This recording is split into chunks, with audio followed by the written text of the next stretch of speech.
In the heart of an ancient, sprawling forest, nestled high within the sturdy branches of an old oak, lived two tiny bundles of fluff. Puku and Puki, fledgling sparrows. They were siblings, born of the same nest, yet as different in spirit as a quiet dawn from a bustling midday. Puku was a warrior. From the moment their mother started teaching them to fly, Puku would peek over the edge of the nest, eyes wide with fear, imagining every possible catastrophic fall. It's too high, Puku would chirp, wings trembling. What if I get lost? What if I never find my way back? Puku preferred the cozy, predictable safety of the nest, even as it grew too small.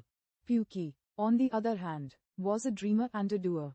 Puki also felt the flutter of fear in their tiny chest, but it was quickly overshadowed by a fierce curiosity and an unwavering belief in, what if I can?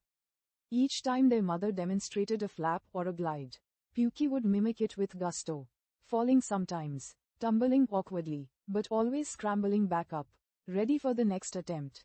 Puki would chirp, dusting off a feather. That was almost it. Quote, ******. The first flight, embracing the leap. The day came when their mother, with a gentle but firm nudge, insisted they take the leap. Puku froze, paralyzed by dread. Puki, after a deep breath, spread tiny wings and launched into the air.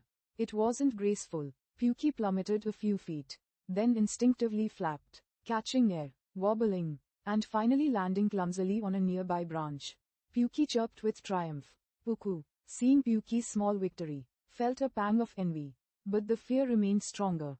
It took hours, and their mother's patient encouragement, before Puku finally, reluctantly, tumbled out. Puku fell, flapped in blind panic, and landed hard on a lower branch.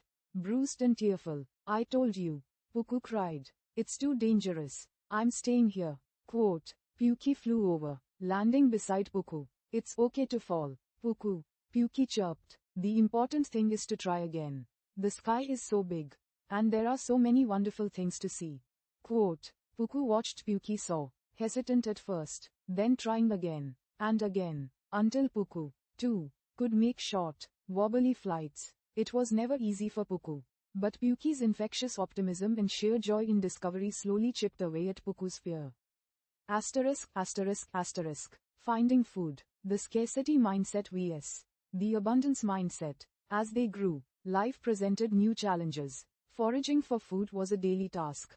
Puku often saw empty patches of ground and immediately thought, there's nothing here, it's all gone, we'll starve. Puku would spend long stretches complaining or waiting for Puki to find something, often settling for less, or getting frustrated and giving up. Why bother? Someone else will have found it already. Puki, however, saw an empty patch and thought, not here, but maybe just over there. Puki would tirelessly explore, pecking under leaves, investigating new bushes, flying further than Puku dared. Puki learned which berries ripened first, which insects hid where, and the best times to visit the farmer's fields. Puki often returned with a plump berry or a juicy worm, sometimes sharing with a hungry Puku.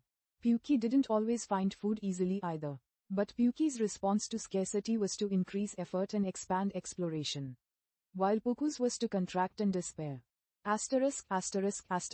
The storm. Resilience in the face of adversity. One summer, a ferocious storm ripped through the forest. Their cozy nest was torn apart, and they were separated, clinging to different branches, soaked and terrified. Puku huddled, convinced it was the end. We're doomed. Our home is gone. We'll never survive this. Every gust of wind, every flash of lightning, intensified Puku's panic and sense of helplessness. Puki, though equally terrified, focused on survival. Puki fought the wind, found a sheltered crevice in the bark, and waited out the worst. As soon as the storm calmed slightly, Puki began searching for signs of their family, calling out, assessing the damage, and already scanning for new, safe places to roost. When Puki found Puku, shivering and defeated, Puki chirped, it was scary, Puku, but we're okay. We lost our nest, but we didn't lose each other. Let's find some dry twigs. We can build a new one, maybe even stronger. Quote, Puku's realization. The power of perspective. Years passed. Puku and Puki were now mature birds, with their own families. Puku, while still prone to worry, had learned many lessons watching Puki. Puku noticed that Puki wasn't luckier. Puki just approached life differently. Puki didn't avoid problems. Puki faced them with a curious, tenacious spirit. Puki didn't always succeed immediately. But Puki always tried again. Learning from each attempt, Puku observed how Puki's children, inspired by their parents' positive outlook, were bolder, more resilient, and more resourceful. Puku realized that life wasn't about the absence of storms, but about learning to build a stronger shelter. It wasn't about never falling, but about knowing how to pick oneself up and spread wings again.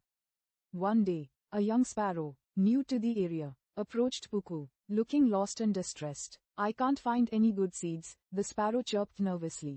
"And I'm scared to fly over that big river to the other side." Puku looked at the river, remembering their own youthful fears.